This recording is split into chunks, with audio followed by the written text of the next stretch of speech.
ஜல்லிக்கட்டை இல்லாமல் செய்தது மத்தியில் ஆண்ட காங்கிரசும் அதன் கூட்டணி கட்சியாக இருந்த திமுகவும் தான் என மத்திய இணையமைச்சர் ராதாகிருஷ்ணன் குற்றம் சாட்டினார்.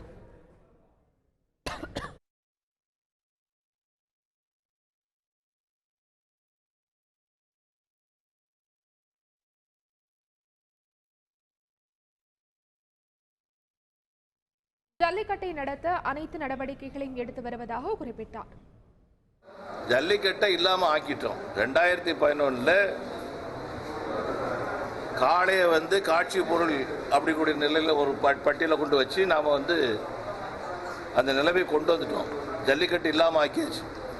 இன்னும் கொஞ்சம் முயற்சி பண்ணியாச்சுன்னு சொன்னா தமிழன் இருக்கிற வரைக்கும் ஜல்லிக்கட்டு நடக்கவே நடக்காது. அதுக்கான முயற்சியில் அவங்க இறங்கி இருக்கிறாங்க. அது நாம உடன்பட மாட்டோம்.